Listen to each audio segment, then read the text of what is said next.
Sudhir x-ray and diagnostic, तकनीक नई, भरोसा पुराना। Advance MRI, multi slice CT scan, digital x-ray, 5D and 4D colour ultrasonography. Sudhir x-ray and diagnostic.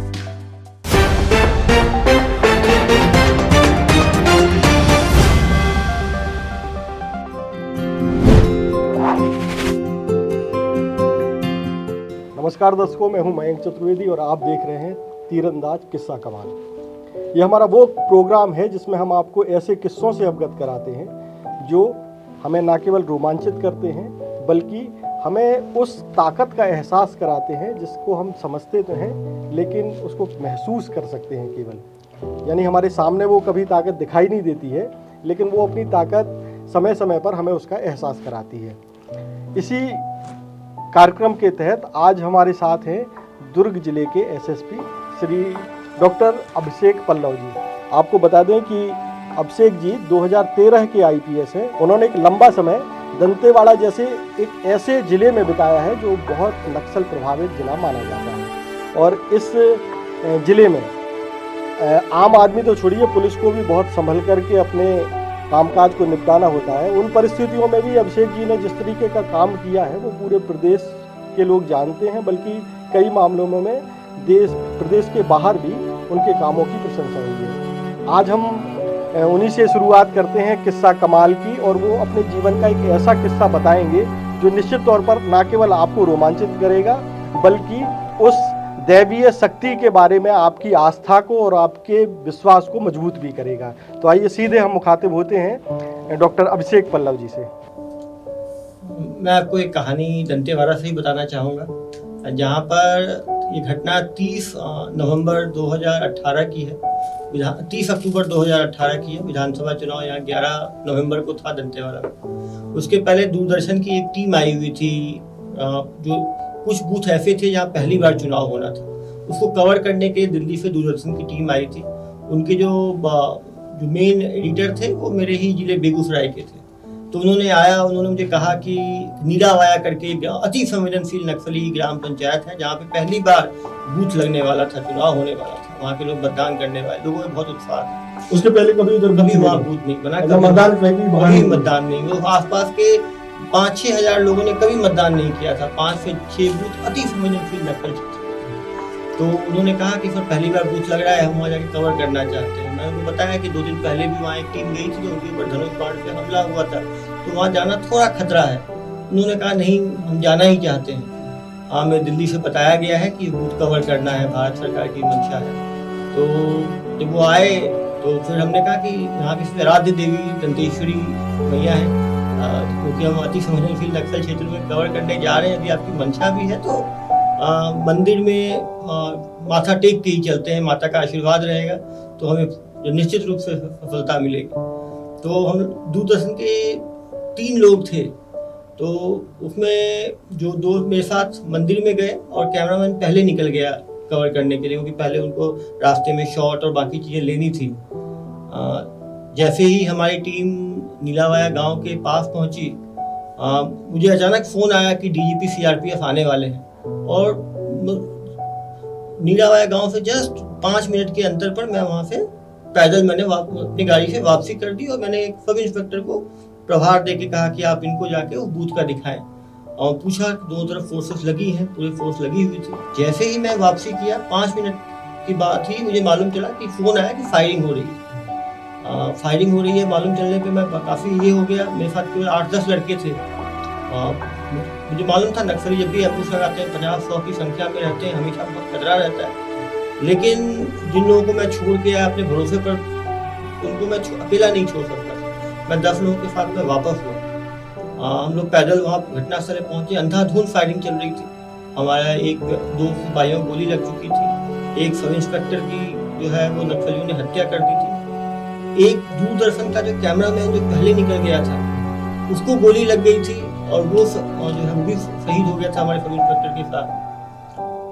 हम लोग केवल मुश्किल से 15-20 पुलिसकर्मी थे और 50 से ऊपर नक्सली थे, लेकिन पूरे जोशो खरोश से हम लड़े, नक्सलियों को खदेड़ने में सफल हुए। जो हमारे वेपन लूटे थे उनको हमने रिकवर किया।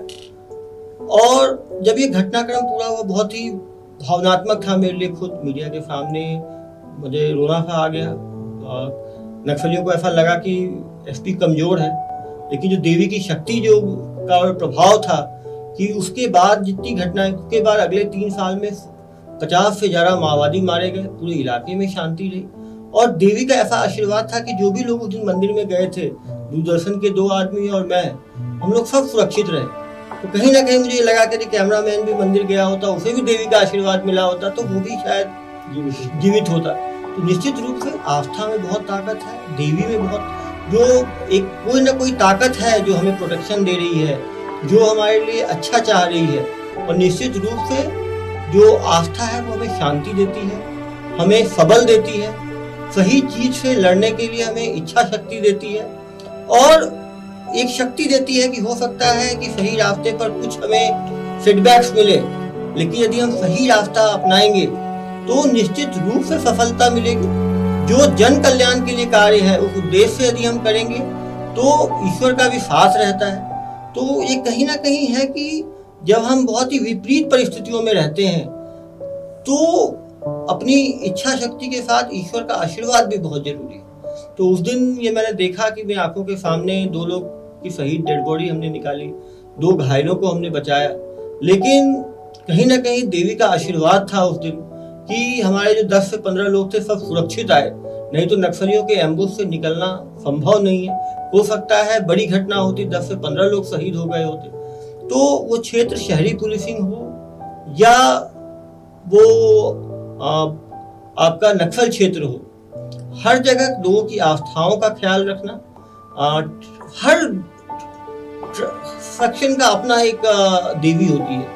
जब हम बाहर से जाते थे तो हमें लगता था कि ट्राइबल्स क्यों पेड़ की पूजा कर रहे हैं, वो क्यों इसकी पूजा कर रहे हैं, क्यों उनका भी अपना एक आस्था है। जब हम उनकी कल्चर को समझते हैं, उनकी आस्था को समझते हैं, तब हम उनसे जुड़ पाते हैं, और जब हम जुड़ पाते हैं तभी हम आगे बढ़ पाते हैं। जो भी संस्कृति एक दूसरे संस्कृति के देवी देवताओं की कदर नहीं करती, उनको सम्मान नहीं करती, वो उस सभ्यता कभी आपको स्वीकार नहीं करेगी। ये चीज मैंने सीखा जब हम गश्त में दंतेवाड़ा में जाया करते थे। तो जो हमारे बाहर के रहने वाले सिपाही थे वो कभी कभी घर में सर्चिंग में गए तो हड्डी उठा कर ले आए, कभी उनका धनुष बाण उठा कर ले आए।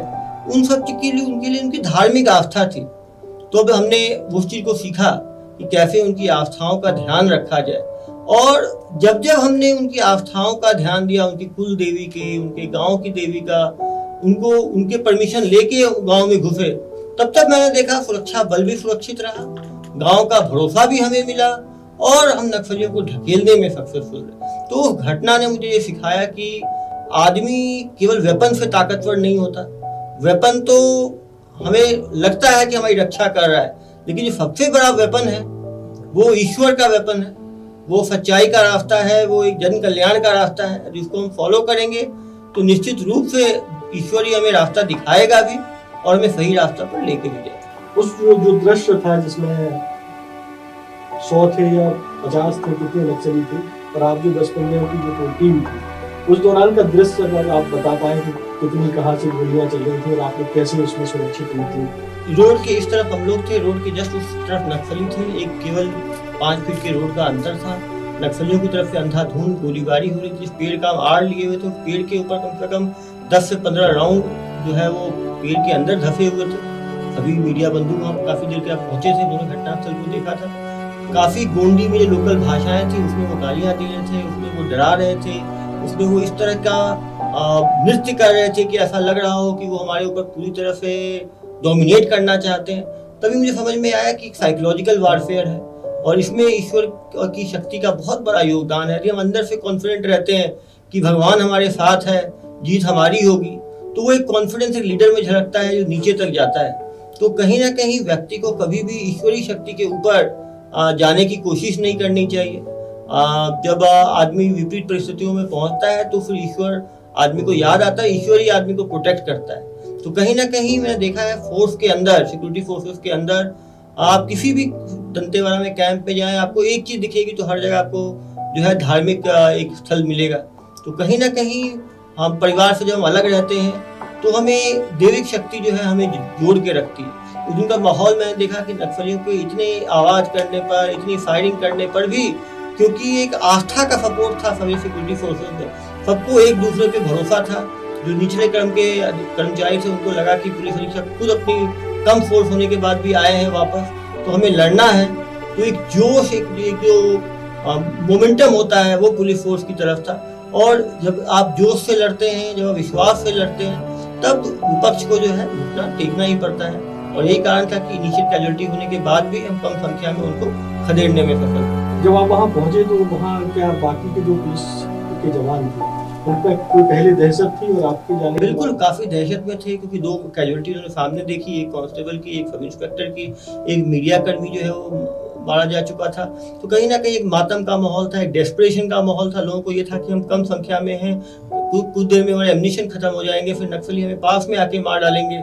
उनको ये उम्मीद नहीं थी कि कोई सपोर्ट आ सकता है। जब उन्होंने 10-12 लोग मेरे साथ आए तो उनको एक रोशनी नजर आई अपनी आंखों के सामने, एक उम्मीद नजर आई। और एक उम्मीद ही है जो एक दिया पूरे आसपास सबको जगमगा सकता है। तो एक उम्मीद की एक छोटी सी किरण भी जिंदगी में जो है बहुत उल्लास ला सकती है।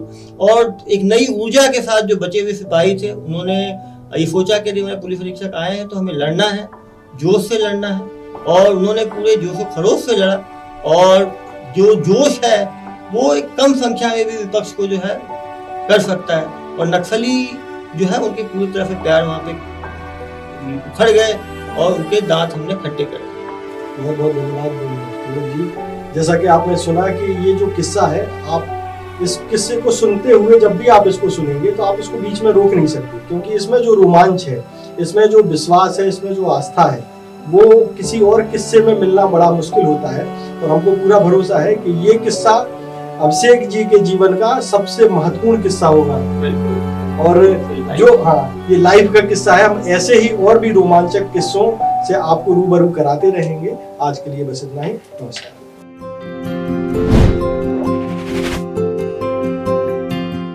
स्पर्श मल्टी स्पेशलिटी हॉस्पिटल अब गैस्ट्रोएंटेरोलॉजी की सुविधा के साथ आपकी सेवा में, साथ ही दे रहा है एम्बुलेंस के लिए टोल फ्री नंबर की सुविधा 180030911616।